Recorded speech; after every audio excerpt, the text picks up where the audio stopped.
Horizontv, the beacon for the nation.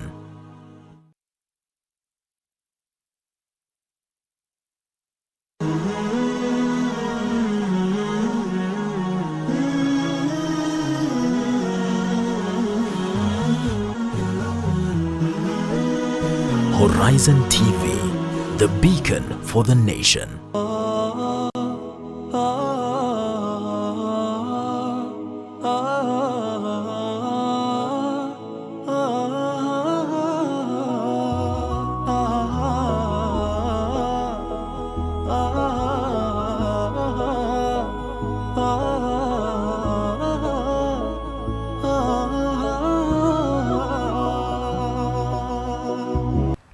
Assalamu alaikum wa rahmatullahi wa barakatuh, mtazamaji, karibu tena katika kipindi kingine Siha ya Ramadhani, ikiwa ni finale ya Ramadhan Synchronised leo, nami wako Mariam Mwacharo. Kama unavyojua, kipindi hiki hupania kuboresha afya yetu sote.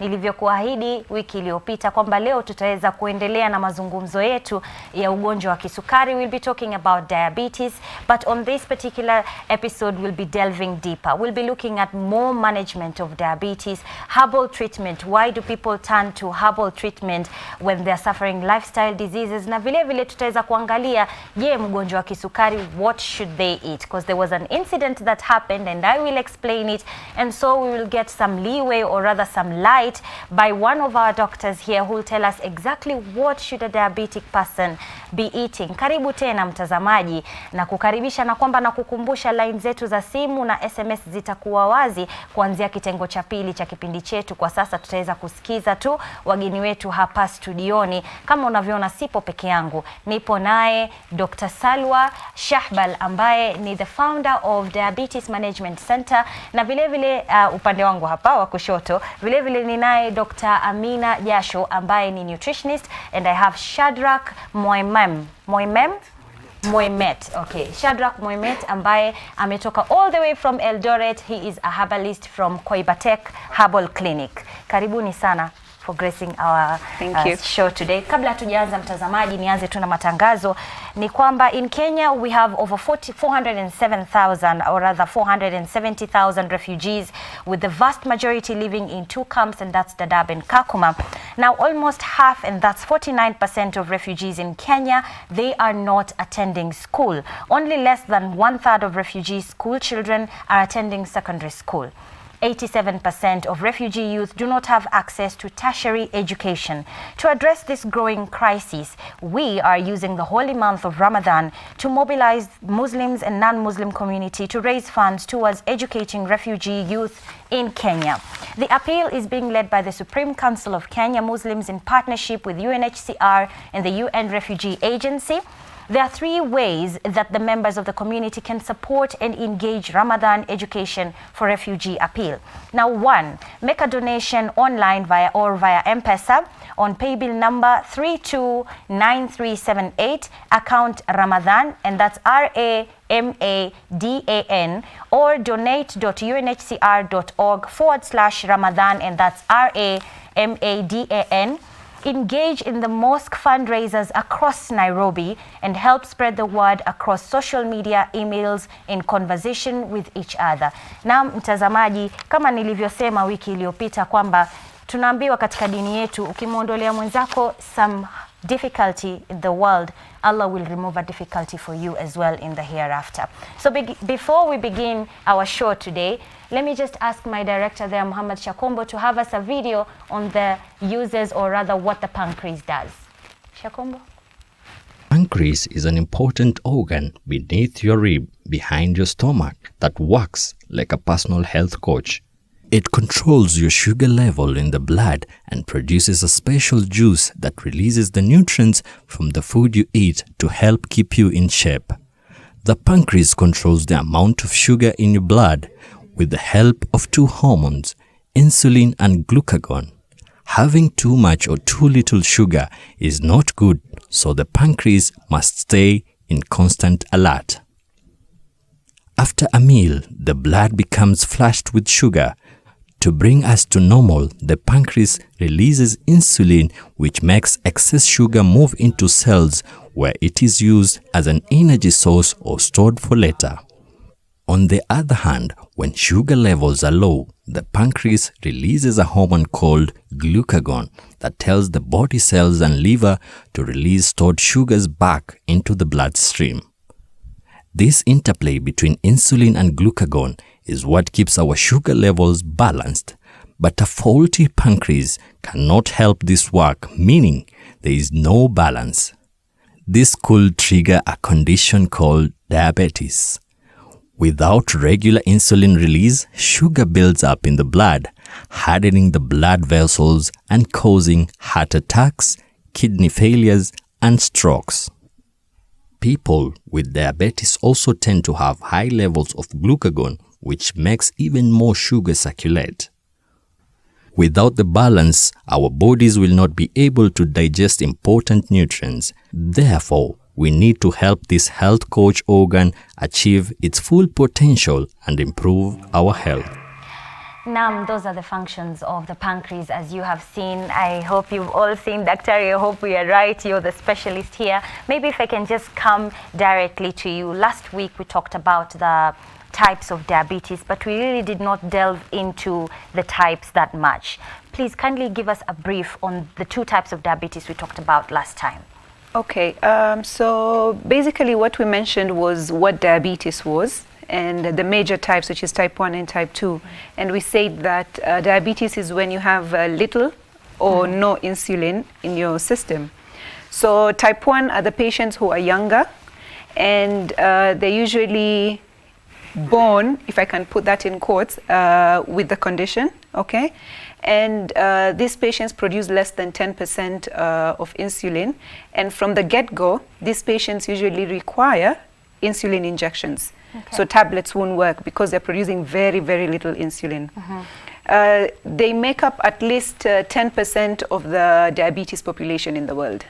90% of the population of diabetes patients is actually type 2 diabetes, which happens in when you're much older, and you're producing less than 50% of insulin from your pancreas.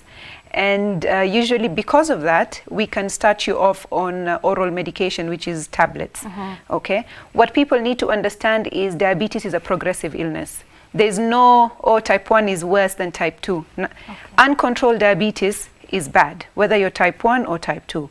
And type 2 patients with time are going to progress slowly to require insulin with time, because naturally, the way a human body is made, whether you have diabetes or you don't, is your beta cells, the cells in your pancreas that give you insulin, they decline by 3 to 4% every year. So if last year you had 90%, this year you have less 3 to 4%. Wow. Whether you like it or not, that happens.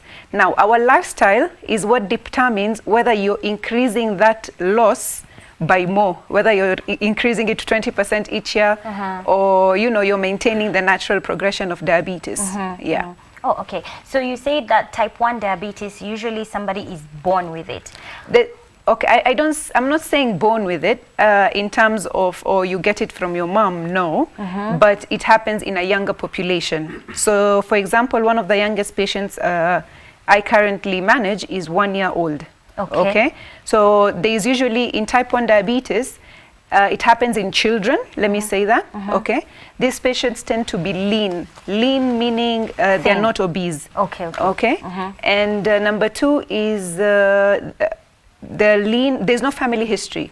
So you'll find a parent who comes to you and asks, why does my child have diabetes? We don't have diabetes in the family. They need to understand type 1 diabetes does not have necessarily have a family history of diabetes. Okay. Yes. So you can just happen to have they just get it. Yes. Just and there like are many that. theories, okay, but there is no one theory that holds water. There are many theories. They say, oh, maybe, a viral infection, or there was some genetic abnormality with the genes. Some genes have been associated with type 1 diabetes.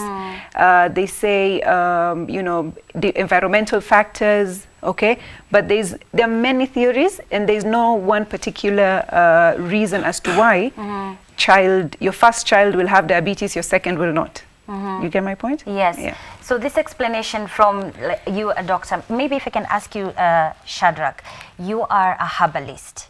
Have you gotten some cases kama hizi, maybe mama anakuja kwako na mtoto wake ana kisukari? How do you advise them? First of all, this is a lifestyle disease. So you go to the cause of these problems and their lifestyle. Chakula yenye wanakula. Hawafanyi mazoezi. So unajua watu ya zamani, mama alikiwa mjamzito, kuna wamama ambao walikuwa na advice jinsi ya kukaa. Wanaambiwa muachane na mafuta mengi, muachane na manyama. Unajua hizi manyama mtu akikula too much inaenda kusumbua pancreas, ambaye pancreas ndio inaleta shida kwa mambo ya kisukari. So huwa sisi katika matibabu ya kienyeji huwa tunaenda ndio unaanza kuambia mtu vile anaweza kuzuia hii magonjwa kwa sababu inaletwa na jinsi ambayo tunavyokaa na kukula chakula. Okay. So kuja na mtoto ambaye hako na diabetes huwa tuna advise chakula ambaye atakula. Na pia tunampatia dawa ambaye inaenda kusaidia pancreas iweze kufanya kazi vile ingetakana. Okay, nitakuja hapo kwenye dawa. Pengine nikija kwako Dr. Amina, wewe kama nutritionist, hebu niambie umuhimu wa maintain a healthy balanced diet, because we talked about this in our first episode on nutrition. Dr. Salwa mentioned it last week. Tell us the importance of maintaining just a healthy diet, not related to diabetes. Okay, so a healthy diet is very, very important for everyone, not just diabetic patients. And we tend to think about our diet when we get sick. That's the problem with the majority of the population. People come to see me after they've seen a doctor, and the doctor is like, you know what, now you need to see a nutritionist. It is in our sunnah for us, if we're following the proper sunnah, to always maintain things in moderation. So a healthy diet means you're eating every single food group, but in moderation. The problem with us is we tend to eat too much of one thing, and we leave especially the most healthy food group, which is fruits and vegetables, in the back burner. Yes. Yeah. So that's the importance in order to maintain health. And even if we're sick, it helps us maintain the symptoms and keep away really harmful side effects of the disease. Okay, and I'm sure you've also met some diabetic patients as well who come to you and want to seek advice on how to better eat and how to, you know, better prepare their meals. We'll come to that on the second segment. I have been informed that time is really running fast, mtazamaji. Naona tutachukua mapumziko kwa sasa, lakini kabla hatuja kwenda kwa mapumziko, kama nilivyosema hapo awali, in Kenya right now tuna zaidi ya wakimbizi zaidi ya 470,000, zaidi ya wakimbizi 470,000 katika camps za Dadaab na Kakuma, and almost 49% of those refugee children in Kenya, they are not attending school. Less than 1/3 of refugee school children even attend secondary school. 87% of refugee youth do not have access to tertiary education. Now, to address this growing crisis, we're using the holy month of Ramadan to mobilize Muslims and the non-Muslim community to raise funds towards educating refugee youth in Kenya.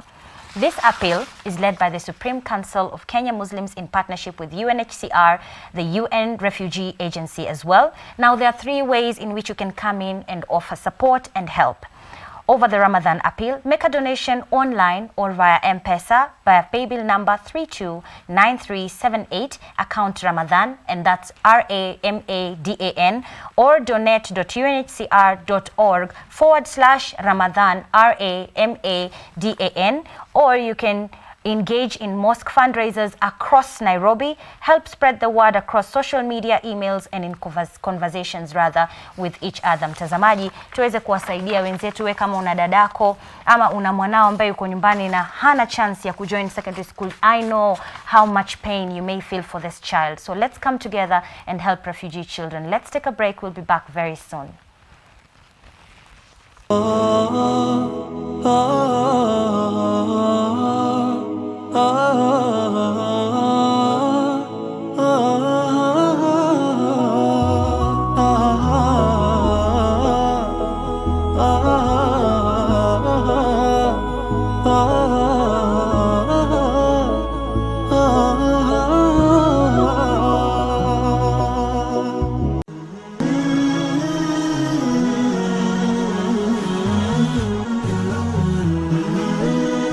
Horizon TV, kurunzi ya taifa.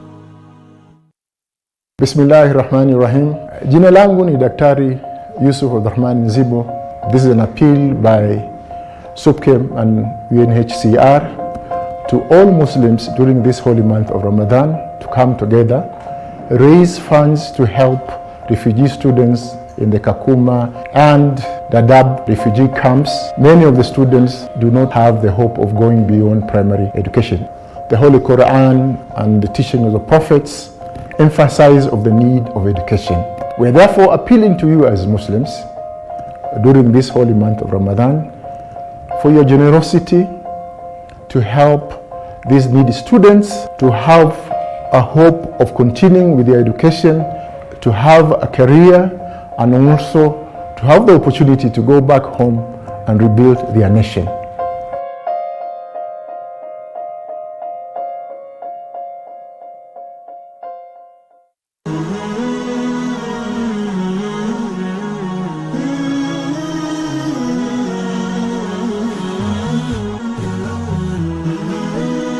Horizon TV, kurunzi ya taifa. Tune in every morning from 9 a.m. to 10 a.m. as we bring you exemplary live shows. Pata kujua unayopaswa kukumbatia katika Ramadhan. Hala ya Ramadhan. Press play, sit back and relax as we reflect and rekindle your spirituality. Let me help you respond to all your health questions katika Siha ya Ramadhani. Afya yako, jukumu langu. Kwa mara ya kwanza, mtoto atakuwa na sauti. Mtoto ni tunu ya jamii. Tubonge vile ku nyaka hizo thawabu vidabo-dabo. In Ramadan Synchronised, exclusive to this holy month of Ramadan, only on Horizon TV, from Tuesday to Saturday.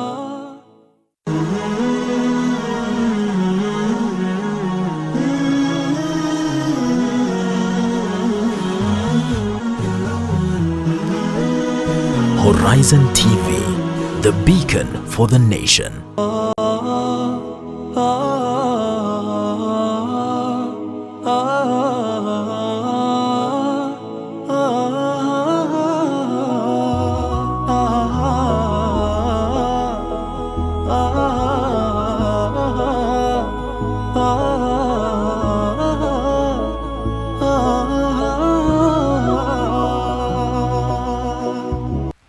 Mtazamaji, karibu tena katika segment yetu ya pili ya Siha ya Ramadhani, kipindi Ramadhan Synchronized. Tunazungumzia ugonjwa wa kisukari. Ni naye daktari wa dawa za kienyeji, ni naye nutritionist na Dr Salwa ambaye tulikuwa naye pia last week. She is the founder of Diabetes Management Center. Mtazamaji, line zetu sasa ziko wazi. Unaweza kupiga simu kuuliza maswali ama utume arafa kupitia nambari zilizoko kwenye screen yako kwa sasa, ama ututafute katika social media platforms zetu @Horizontv Kenya on Twitter, Facebook and Instagram. Karibuni tena katika second segment. Daktari, last week kulikuwa na maswali, if I can start with you. Kuna mtu alikuwa anauliza, my father has wounds from diabetes, yani babake ana vidonda, anawezaje kumsaidia kumanage huo ugonjwa? Okay. Alisema vidonda viko wapi? Hakusema. Okay. So what ile watu wanafaa kuelewa ni kwamba ugonjwa wa kisukari, diabetes, it puts you at risk of infections. Okay. Okay. And they tend to get wounds. Okay. So wounds could be one because your diabetes is not well controlled, or you have wounds, maybe you got an injury and now the wound is there and it's not healing. So we work closely at Diabetes Management Center with a wound specialist. Okay. So sometimes a wound specialist, mtu ambao kazi yake ni kuangalia tu vidonda, okay, is brought on board and they look at the wound and basically there's a lot of new wound management technology that can be done to save someone's legs. Okay. Okay. Number two, they need to, so their diabetes control, is the control good? And number two is tests need to be done to make sure the patient does not have a problem with the arteries or their veins. Okay. Because patients with diabetes also tend to have in the video you mentioned, they tend to have very stiff arteries and veins if you don't have well-controlled diabetes. And with that, if you get an injury, then you get wounds that don't really heal. Okay, so their treatment is actually very different. So the best thing is actually to see a wound specialist. A wound specialist. Okay, sasa kwa yule mwenzetu ambaye aliweza kuuliza hilo swali, nenda kwa daktari ambaye ataweza kuangalia, a wound specialist, yani daktari maalumu wa vidonda. Kuna mwingine akauliza, assalamu alaikum. Wa alaikum salam, ikiwa babangu yuko na ugonjwa wa sukari, je, na mimi naweza kuwa nao? Cause mimi ndiye nampatia huduma. Okay, so that question came off as if kwa sababu anamhudumia, kwa sababu ya kumshika, inaweza kuwa anaweza kuipata kwa sababu anamshika. No, it's not contagious. It's not a contagious disease. But if the father has type 2 diabetes, okay, then the son has a 50% risk of developing type 2. So this son is a type of patient who needs to check the sugars every year to make sure that the sugars are within normal. Okay, he needs to eat healthy, and he definitely needs to exercise because his risk is higher than the normal population. Okay. Just because the father has diabetes. Lakini kumhudumia haezi kupata sukari for that, because of that. Okay. Alafu kuna mmoja hapa, I think ili swali ni kwako nutritionist. Ama kabla niendelee, kuna huyu ambaye ameweza kuuliza hilo swali, kama hivyo daktari alivyosema, lazima na wewe pia huwezi kupata ugonjwa wa kisukari kama unamhudumia mgonjwa wa kisukari. Huwezi. Wewe mhudumie baba yako, mamako kama na ugonjwa wa kisukari, ama yeyote katika familia, lakini hakikisha kwamba because you are a direct descendant, ama wewe ni first degree relative, kama wewe ni mwanawe tuseme, hakikisha kwamba una test kila mara kwa mwaka. Kwa mwaka kama mara ngapi daktari? You see, the recommendation is once a year if you just do a random blood glucose test. That's okay. Okay, mara moja kwa mwaka inakutosha, unaangalia kama pengine pia wewe uko, kwa sababu you have a 50% chance of getting diabetes. Daktari, kwako nutritionist. Mmoja anasema, assalamu alaikum, naitwa Shaban Mustafa kutoka Kakuma, jumba la Turkana. Nimeamka na 19. Je, kutumia, I think ni kwako daktari. Okay, anauliza kama anaweza kutumia dawa ya kienyeji. Sukari yake ameamka nayo iko 19. Kwanza ameuliza, je, naweza kutumia dawa ya kienyeji? Alafu mwingine anauliza, nile nini ndio sukari ishuke? Okay, first of all, ile watu wanafaa kuelewa is I'm a doctor, a medical doctor. Okay? I am not an homeopath. I'm not an Ayurvedic doctor.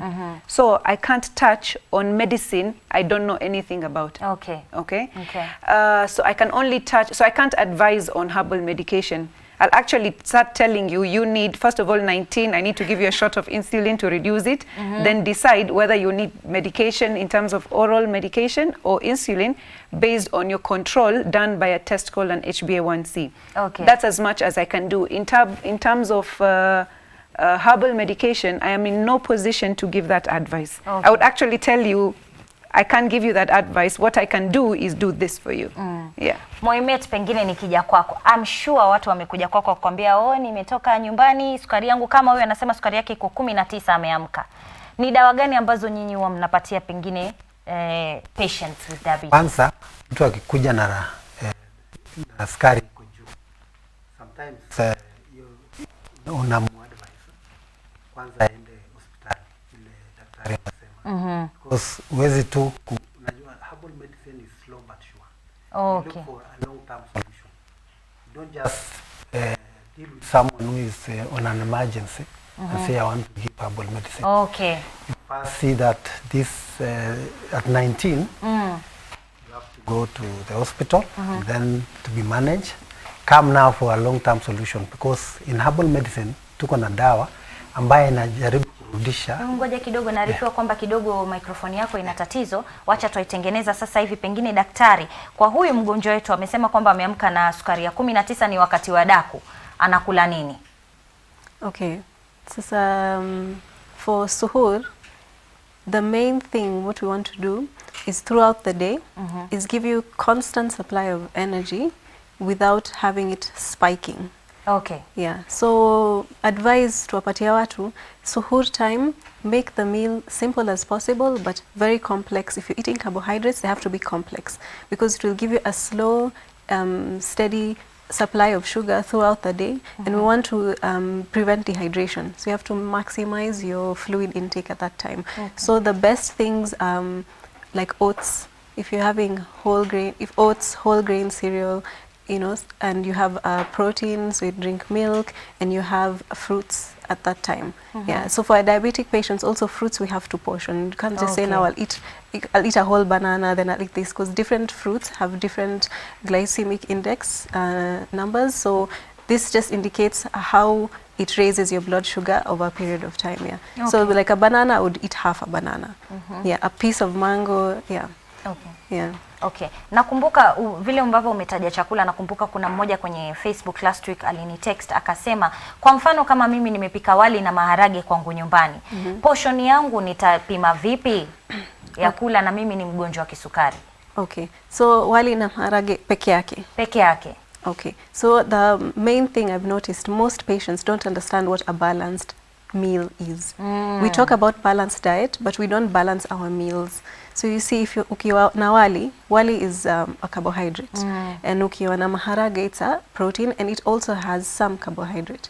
So there is no vitamins or minerals, and the main thing mtu wa sukari, they mainly need a lot of fiber.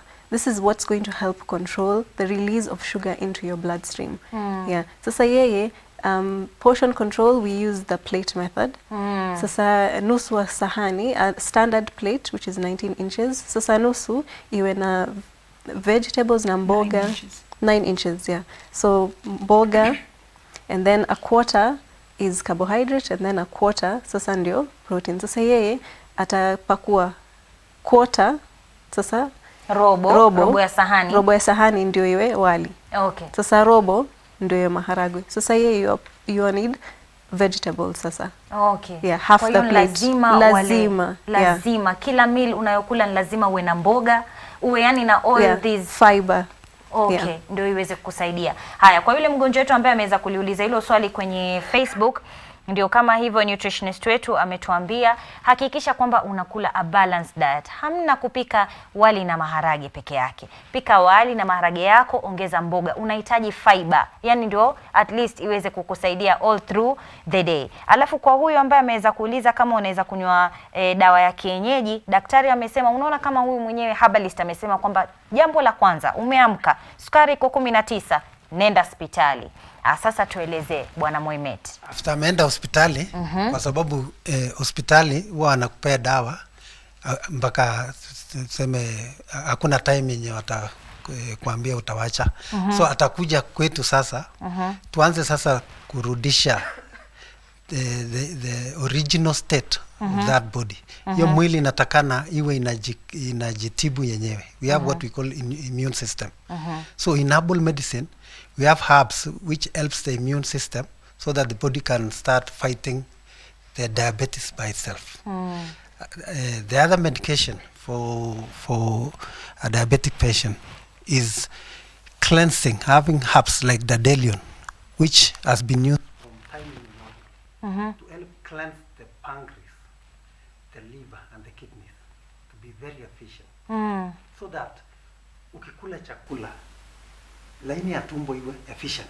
Inashagwa vizuri, ile haitakani inatoka. Ile inatakana inaingia kwa mwili. Na ikiingia kwa mwili inaweza kuwa metabolize because the system is efficient. Inafanya kazi vizuri. Damu inatembeza minerals kwa mwili vizuri. So ukipatia mtu dawa ambaye inatengeneza organs ya mwili iwe efficient, hiyo mtu atarudi to the original self, because in natural medicine we try and treat that patient holistically. Tunataka mwili ya hiyo mtu urudi sawa sawa, mwili wake urudi vile ulivyokuwa. Yes, kwa sababu that's why nakwambia kwa herbal medicine tunakaa chini na mtu tunamweleza hii ugonjwa inaletwa na nini. Anakula mafuta mengi, afanye mazoezi kama siku hizi watu wafanye mazoezi. Saa yote gari, saa yote hakuna kutembea. So ukianza kumweleza na kumdiscourage mambo ya kuwa too comfortable, comfort zone, na kukula vitu tamu, mafuta, vitu tamu, refined foods. Inatakana mtu akule chakula vile inatakana, vile tumeambiwa mambo ya fiber. Kama ni matunda, kula matunda yote. Si uanze kufinya maji, ama unaenda ile imetengenezwa imewekwa addictive. Hakuna matunda ndani. Utakuta ni chemicals ambayo inaonyesha kuwa ni matunda. Bila shaka hilo tulizungumza kwenye nutrition nakumbuka. Alafu pengine nikija kwako daktari. Wakati ule ambao last week tulikuwa na medical camp, watu walikuwa wanapimwa sukari. Kuna mgonjwa wa kisukari ambaye alipatikana, sukari yake ikapatikana 27. Akasema kwamba alikuwa amekula tende 5 na ndizi nusu. Mgonjwa kama huyu, hususan tende, huu ni mwezi wa Ramadhani, tende zinapendwa sana na Waislamu. Ungeadvise vipi mgonjwa wa kisukari ale tende ngapi wakati wa kufungua na wakati wa daku? Okay, for recommendation, tuambiwa tusipitize not more than 3 per day. Kwa siku. Hata kwa mtu ambaye hana no. Kwa mgonjwa wa kisukari. Mgonjwa. Because tende moja, 1 date gives you an equivalent of 1 teaspoon of sugar. Okay. Yeah. Sasa akifungua nayo, I would recommend just 1. Tende moja. Yeah, because sasa si amefunga, sasa sukari imeshuka. Sasa this will just to normalize the sugar. And akitaka tena sayadaku ale now the other 2 and that's it. Yeah. Sasa kama huyu, because hakula a meal, sasa alikula ndizi akala tende, so that's why sukari kapanda, because there was no fiber in that suhoor. Yeah.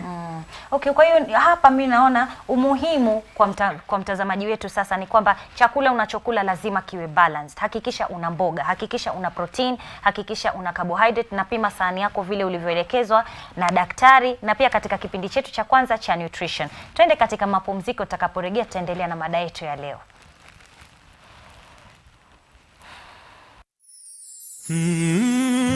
Walk with us as we tell you the stories of our society. Wengine atavaa mtandio kichwani, utafikiri ni kijihandkerchief. Enzi za wakati wa kusema ati alisema, akasisitiza, akihutubia wanahabari, enzi hizo hazipo tena. Kwa kuchimbua na kunakili matukio kwa undani. We want to create current awareness. Ranging from adventure, human interest and inspirational stories. Ili kuweza kukuelimisha, kukuburudisha na kukubumbuisha. Words have been said, but now it is time to lay the foundation that will impact the world. Terrorism is terrorism, no matter who is behind the trigger. Horizon TV, kurunzi ya taifa. After much success in Nairobi and Kisumu, Global Expo is now coming to Eldoret from the 24th May till 9th June 2019 in Gulab Loshab Academy Hall to exhibit high-quality products such as carpets, clothes, furniture, kitchenware, cosmetics, foodstuff, and many more. Come shop and get up to 50% discount every day from 10 a.m. to 9 p.m. Global Expo, we are totally different.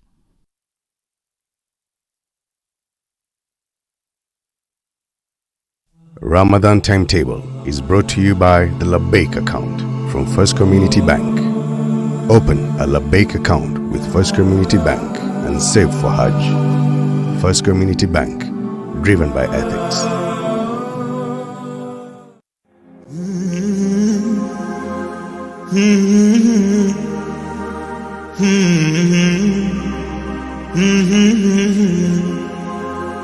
La la la la. La la la la. Ramadan Timetable is brought to you by the Labbaik account from First Community Bank. Open a Labbaik account with First Community Bank and save for Hajj. First Community Bank, driven by ethics.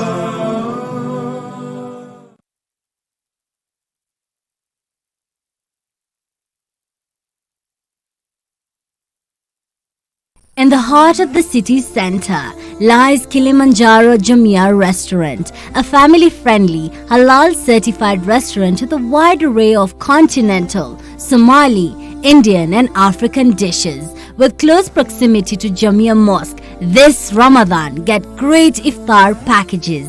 Kilimanjaro Restaurant welcomes you and wishes you and your family a happy Ramadan.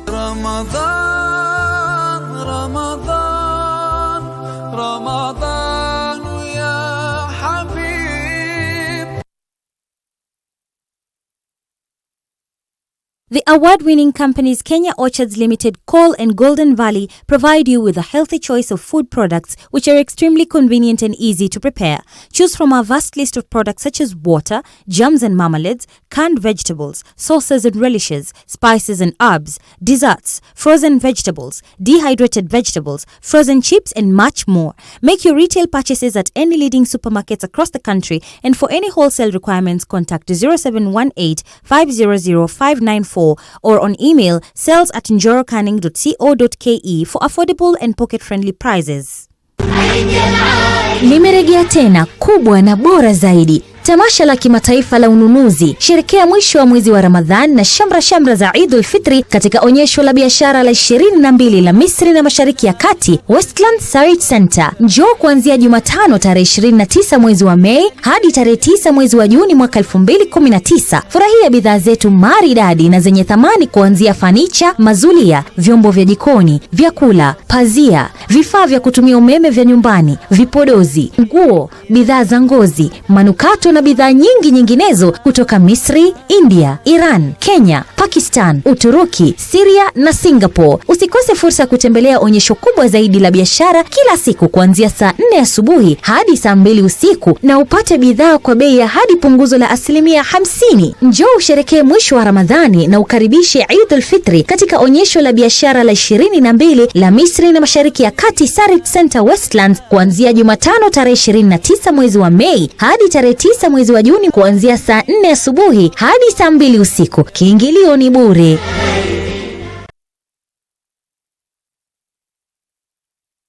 Did you know that more than 2/3 of refugee children in Kenya are not attending secondary school?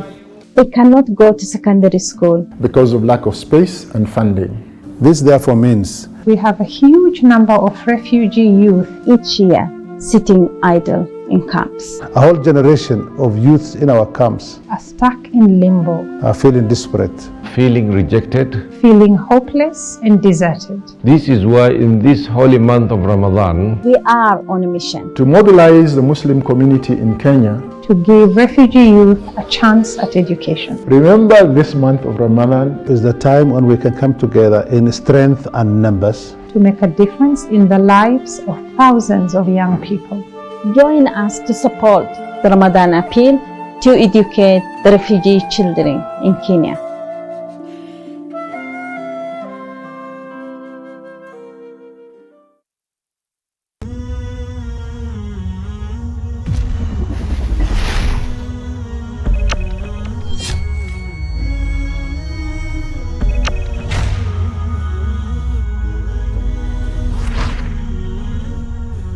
You're watching Horizon Television, the beacon for the nation.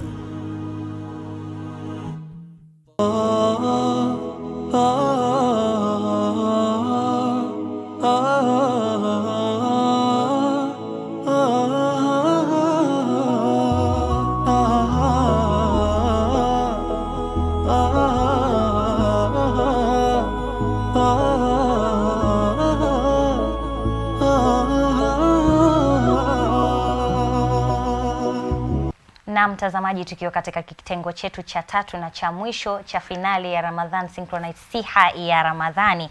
Karibu tena katika kitengo chetu hiki, tukiendelea na mazungumzo yetu kuhusu ugonjwa wa kisukari, yani diabetes na management of diabetes. Line zetu ziko wazi, unaweza kupiga simu ama tutumie arafa kupitia nambari zilizoko kwenye skrini yako, na vile vile unaweza kututafuta katika social media platforms zetu at Facebook, Instagram and Twitter at Horizontv Kenya. Na kabla hatujachukua ile break ya pili, kulikuwa na swali na bwana Moimet ulikuwa unatujibia.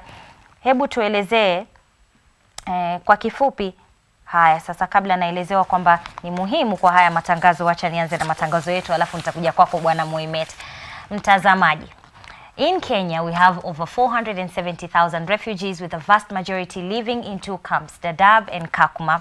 Almost half, that's 49% of refugee children in Kenya, they are not attending school. Less than 1/3 of refugee children attend secondary school, and 87% of refugee youth do not have access to tertiary education. Now, to address this growing crisis, we're using the holy month of Ramadan to mobilize Muslims and non-Muslim communities to raise funds towards educating refugee youth in Kenya. Kenya. The appeal is being led by the Supreme Council of Kenya Muslims in partnership with UNHCR and the UN Refugee Agency. Now, there are 3 ways in which you can come in and help. Make a donation online or via M-Pesa, paybill number 329378, account Ramadhan, na hiyo ni RAMADAN, ama donate.unhcr.org/Ramadhan, and that's RAMADAN. Tazamaji, engage in the mosque fundraisers across Nairobi, help spread this word across social media, emails, and in conversation with each other. Mtazamaji, tuweze kusaidia wakimbizi katika nchi yetu ya Kenya, nao waweze kupata a chance in education. Kumbuka katika dini yetu tunaambiwa Iqra, that was the first revelation that ever came to the Prophet Muhammad sallallahu alaihi wasallam. Kwa hiyo ni muhimu. Nije kwako tena daktari, tuelezee umuhimu wa herbal medication na ni dawa gani huwa mnapatia wagonjwa wa kisukari? Asante sana. Umuhimu ya mitishamba ni kuwa inatibu mtu holistically. Nikimpatia mtu dawa sasa kama ya diabetes, ninajua kuwa ni pancreas ambayo haifanyi kazi vizuri. So kuna dawa ambayo ukimpatia mtu wa diabetes inarudisha pancreas to the original state. Na mtu the pancreas ikiwa the original state na umempatia dawa ya kuweza kusaidia metabolism ya sugar, hiyo mtu hata kuwa anategemea dawa ambayo unapewa forever ama inakuja kuleta side effects. So in natural medicine tunajaribu kusaidia hiyo mgonjwa aweze kujua hii magonjwa inatokana na nini, kwa sababu lifestyle diseases siku hizi inaletwa na kemikali mingi ambayo imewekwa katika maji, chakula. So inaenda na mafuta, inaenda kuharibu pancreas isifanye kazi vizuri, liver pia isifanye kazi vizuri, na digestive system. So ukiweza kumpatia dawa ambayo imerespond kwa kufanya sukari iweze kuwa metabolized na sukari iweze kurudi labda from 14 to the normal, hiyo mtu amepona kuliko ile tunasema lazima atumie dawa mpaka atujui mpaka lini. So kwa diabetes kuna watu wanakunywa dawa na wanapona. Okay. Alafu pia pengine niweze kuuliza, kuna wagonjwa wengi ambao huwa wanatumia mitishamba ambao pengine pia wengine wetu ni wazazi wetu, wanafamilia wetu. Moringa na kitunguu saumu inasaidia vipi katika ugonjwa wa kisukari? Moringa is more of nutritional. Kuna vitu ambayo mwili haipatangi kwa hii chakula ambayo tunatumia. So inaenda kufix hizo minerals ambayo mwili haipati. Na hii mwili immunity huwa inachengwa na minerals and vitamins. So mtu akitumia hiyo inamboostia immunity inaanza kupigana na sukari. Okay. Na kitunguu saumu? Kitunguu saumu hata katika enzi za zamani watu walitumia kitunguu saumu because one, it is antibiotic.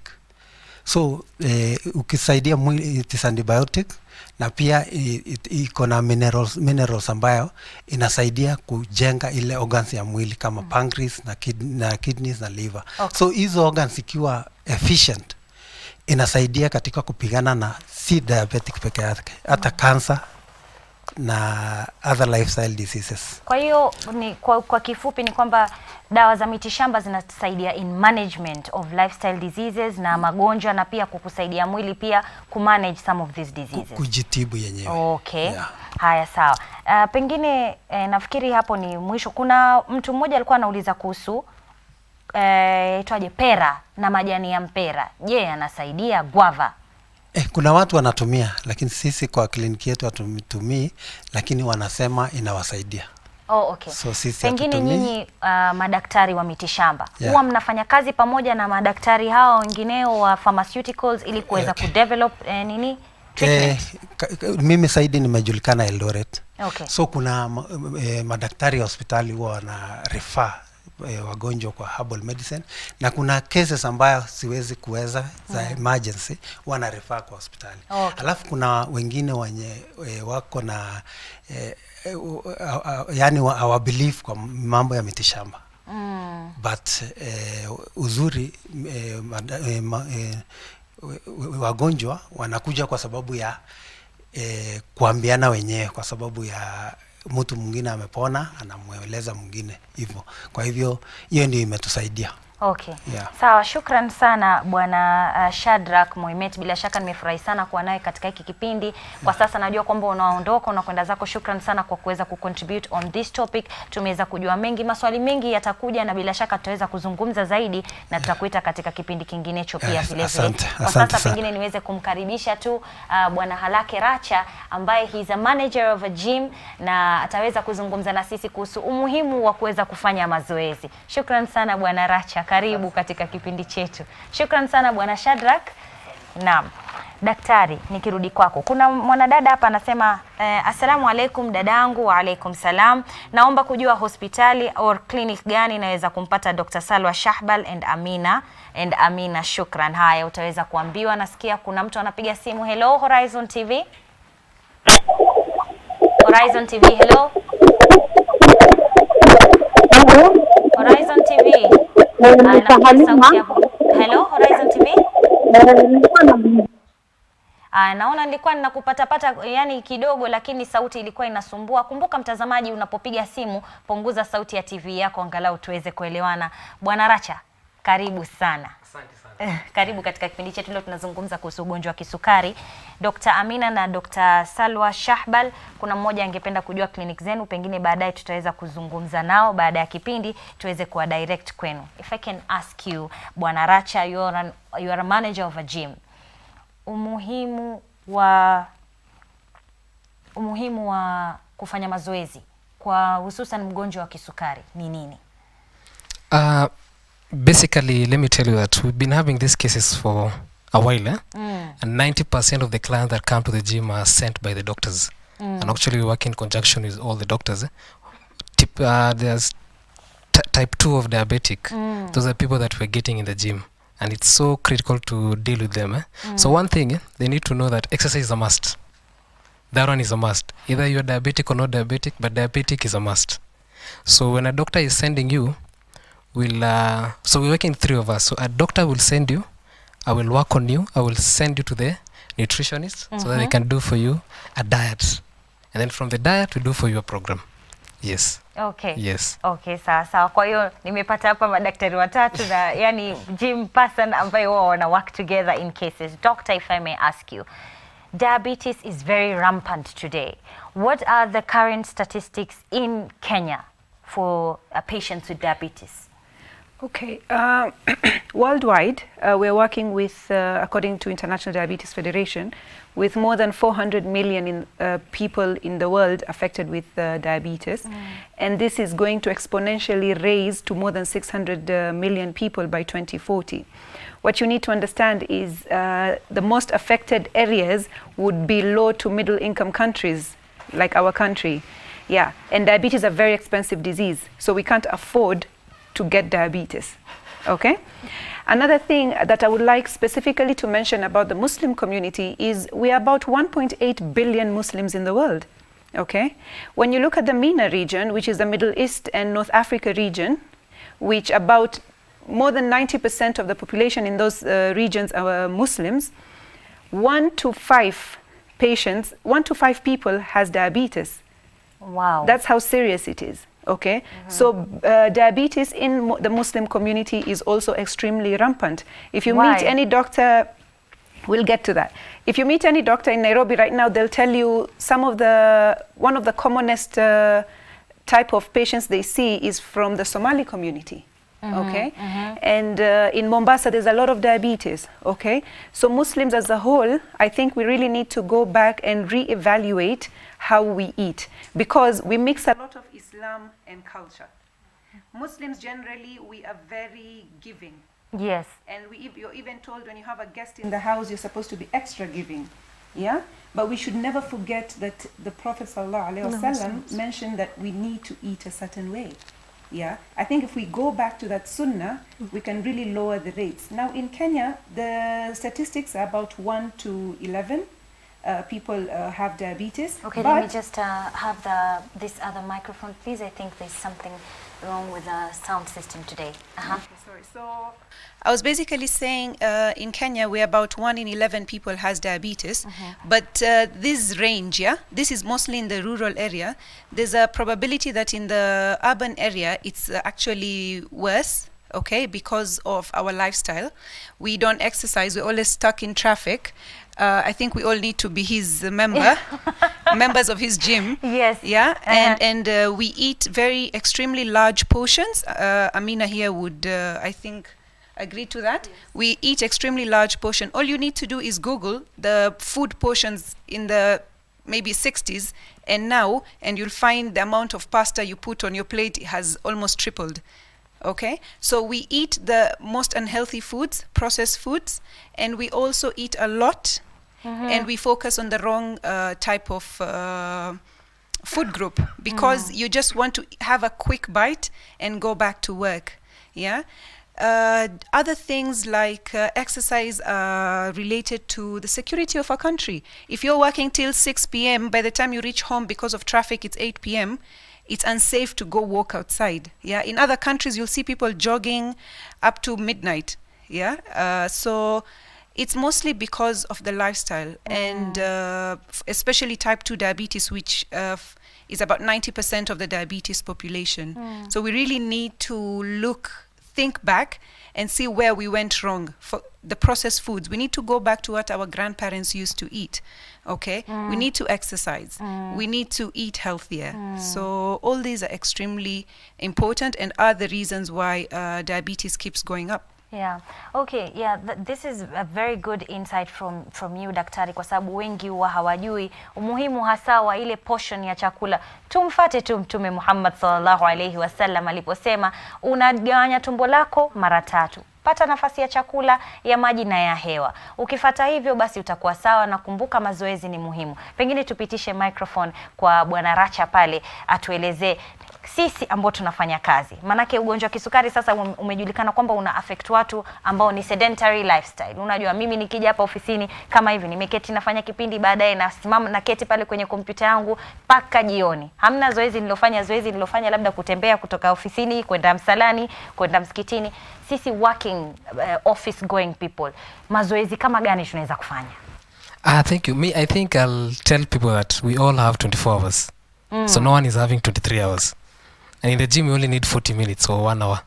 So that's why you've seen YouTube is everywhere. Everything you do is YouTube. So if you can't go to the gym, as Dr. is saying, security-wise, you can't jog outside. You can do some practices in the house. So kama gani? Kuna mazoezi mingi sana za kufanya. I think people are just like, the exercise that we know in the house is only sit-ups. Sit-ups doesn't help. It only strengthens your muscles. So kuna mazoezi yenye unaweza fanya. One, you can jog in the house. You need to have proper shoes for that, so that you also don't get injuries. You also need to go to the trainer that will give you a program that you can work at home. Yes. But this excuse of saying that I don't have a gym, I can't train, I don't have time, the trainer is so bad, the trainer is ugly, I can't afford, he's not a Muslim, he's a Christian. No. Yeah. So lifestyle is gym. Yes. Okay. Yes. Sasa pengine kwa mfano nikuulize tu, manake kuna swali hapa limeingia na mmoja anauliza, mimi tuseme kwa mfano anaingia ofisini kuanzia saa 2 asubuhi mpaka saa 2 za usiku, akitoka nafika kwake nyumbani saa 4. Ni muda gani kwanza ambao ataweza kufanya mazoezi, na mazoezi kama yapi anaweza kufanya? Mbali na hiyo jogging, tuseme ni ile unazungumzia kuhusu sport jogging. Pale unaposimama una jog. Hiyo ni kadi. Sasa mazoezi mengine kama yapi? Kwa watu kama hao tunaweza waambia wale hawana hiyo nafasi ya kufanya, tunaweza watuma kwa nutrition. Wale madaktari wa chakula wanaweza kuwafunza ili kuweza kutumia, let's say to use, most of people don't know how to portion their food. That is the problem. So if you come to the house, in the gym we say you make your 6-pack in the kitchen.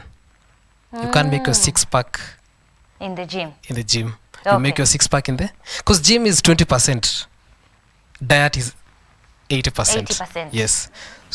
So wale wanasema tutu mazoezi gani siku ya leo, labda vile tumevaa suti maybe hatuwezi kuonyesha. Uwezi kutuonyesha japo hata 2-3 zile simple. Zile simple. Mbili tu tuonyeshe simple. Zile simple. Kwa wale people who don't have back injuries, because we also look at the injuries that people have. Okay, kama una tabu yoyote ya mgongo. Yes, ya mgongo. So there's what we call a jack. So it's called a jack. So you can do 30. So this is a jack. So that is 30. Pengine usimame kuelekea pale vile ndio tupate kukuona vizuri. So there's 30 jacks. Hapa. Lakini geuka hivi. Okay. So you can do 30 jacks. So 30 jacks is so this is what you do at the jack. So you open your legs and close. So you can do a squat. Squat. That is a squat. Hivi tu. Kwa kuruka hivyo. Kwa kuruka tu. 30. That's 30. And then you can do some knee up. So it's one here. This push on knee up. It's very good for your abs. Okay. And that one helps you to that is actually cardio. Okay. That is cardio. And for people who are diabetic type 2, we do for them a moderate type of exercise or hard type of exercise. But people who are now on fasting on Ramadan, we do a small type of exercise. Okay. Yes. Shukran sana kwa kuweza kutuonyesha pengine parting shot yako Dr. Amina on nutrition and diabetes. Okay. Tupitishe tuku kwa Dr. Salwa alikuwa anataka kuongezea kitu tutakuja kwake. So my parting shot is let's be mindful of what we eat. Let's really critically look at what we're eating and what we're drinking. We are talking about processed foods. We forget about the artificial juices, the soft drinks. Those have the highest amount of calories and no other nutrients. Yeah. Okay. So that's my parting shot. Daktari, you wanted to add something? Yes, about exercise. You know, you need to actually put a mindset that I'm going to put in a little bit of work. Okay, I'll give you an example. If you work in a building and you're on 5th floor, check the stairs. Okay, if you work in town, don't park near the office, park far from the office so that you walk a few minutes to the office. Okay, if you go back home very late, how about you wake up 20 to 30 minutes early and do simple activities like what Mr. Racha here has showed us. Okay, so it's just about wanting to do it. Yeah, if you put your mind into it, and then you'll be able to really work on exercising. It's a lifestyle. Yeah, you don't take it as a prescription. Yeah, the doctor told me to exercise 30 minutes every day. No, make it a lifestyle. What people don't understand is exercise is not just there to control your sugars or remove your blood pressure and things like that. Exercise releases hormones called endorphins. When you notice, once you leave the gym, you're tired, but you're very happy. Okay, so they're called make me happy hormones. Yeah, so I think we'll all be, especially all of us who are stressed in this Nairobi, we need to exercise and be happy a little bit more. Okay, kabla hatujafunga nakumbuka tulikuwa tunafaa kufanya diabetes test on me, lakini kuna mmoja alikuwa anasema assalamu alaikum, majina Hamisi Kombo, ukiamka 6.2. Anasema ameamka na sukari 6.2 alafu alipofuturu ilikuwa 9.1. Je, ni mbaya?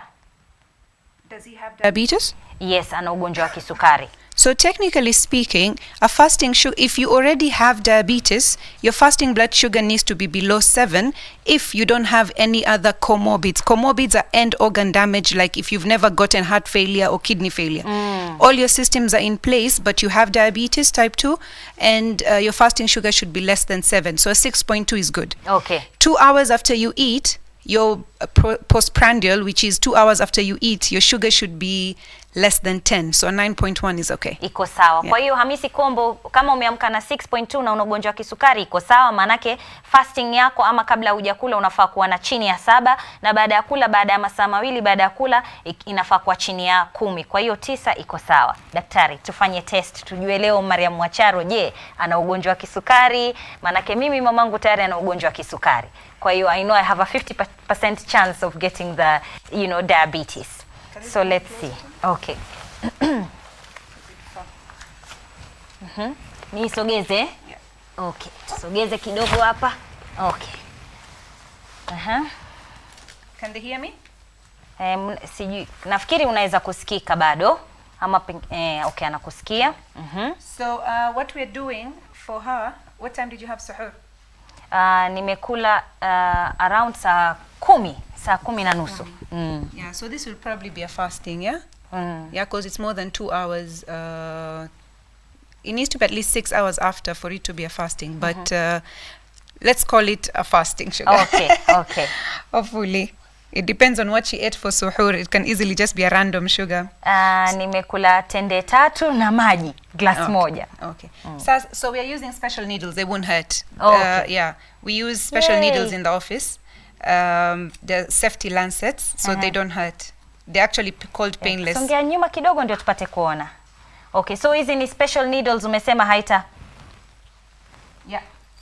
Let me get my glucometer ready. Sitaumia. Manake namona natetemeka.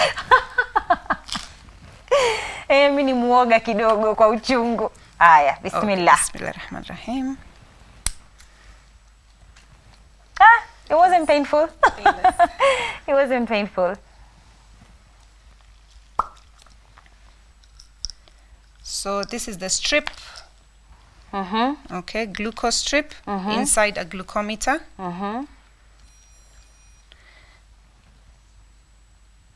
And now we're ready to test. Bismillah. Shukran. So I say your blood glucose? Yes. It's 5.9 millimoles. Kuionyesha sijui tuionyeshe Shakombo pengine 5.9 millimoles per liter. So it's normal. So kama hauna ugonjwa wa kisukari, sukari yako a fasting blood sugar when you wake up in the morning kabla hujakula kitu, it's supposed to be less than 6. Okay. Yeah. And a postprandial, meaning a random sugar, is supposed to be less than 7.8. Anything between, kama umekula, anything between 7.8 and 11.1, we start wondering whether you have pre-diabetes. Okay. What normal people call borderline. Borderline diabetes, ndio. And then anything above 11.1, it means you could have diabetes. So we send you for a confirmatory test called an HbA1c. Okay, so mimi yangu iko sawa. Iko sawa. Haya, sawa, alhamdulillah. Na mtazamaji umeweza kuona mimi sina ugonjwa wa kisukari, japokuwa ndiye naye mamangu ambaye ana ugonjwa wa kisukari na huwa namsaidia kuweza kumanage diabetes yake. I do have a 50% chance of getting diabetes, but alhamdulillah I'm doing my best to manage. Mtazamaji, shukran sana kwa kuweza kutazama Horizon TV kurunzi ya taifa. Hii ilikuwa finale ya Siha ya Ramadhani, lakini sio ya Ramadhan Synchronized. Kesho bado tunacho kipindi Round Table na Aisha Khan. Mtazamaji, shukran sana kwa kuweza kutegea Horizon TV. Mwezi huu mzima tumeweza kufurahi sana kuwa nawe. Kwa madaktari wangu Dr Amina, Dr Salwa na bwana Racha pale gym manager, shukran sana kwa kuweza kujoin kipindi chetu leo na kuweza kucontribute. Thank you so much. You've really helped us. Yeah, na wote ambao wameweza kucontribute katika kufanikisha kipindi changu, kuanzia producer wangu Muhammad Shakombo, camera operators wote, Muhammad Utoyo, shukran sana kwa kuweza kufanikisha kipindi cha Siha ya Ramadhani, Ramadhan Synchronized. Kabla sijaondoka mtazamaji, na kukumbusha tena, nchini mwetu tuna camps 2 za wakimbizi, Dadaab na Kakuma, na mule ndani muna zaidi ya wakimbizi 470,000 watoto, na chini ya asilimia 49 ya hawa hawapati nafasi za kwenda shule, na only less than a third of refugee school children even attend secondary school. 87% of refugee youth do not have access to tertiary education. To address this growing crisis, we're using the holy month of Ramadan to mobilize the Muslim and non-Muslim community to raise funds towards education refugee youth in Kenya. Now, this appeal is led by the Supreme Council of Kenya Muslims in partnership with UNHCR and the UN Refugee Agency. There are 3 ways in which you can contribute and help. Make a donation online or via M-Pesa. Pay bill number ni 329378 na account ni Ramadhan, RAMADAN, ama donate.unhcr.org/Ramadhan, RAMADAN. Engage in the mosque fundraisers across Nairobi. Help spread the word across social media, emails, and in conversation with each other. Shukran sana mtazamaji, tuchukue jukumu kwetu tuweze kusaidia wakimbizi na hususan watoto waweze kupata ilmu. Shukran sana kwa kuweza kutegea tena. Shukran sana for the whole team Horizon TV. Kesho usisahau kuungana naye Aisha Khan katika the round table. Mada ni moto sana. Kwa sasa mtazamaji, Ramadhan Mubarak, Saum Makbul, maasalam.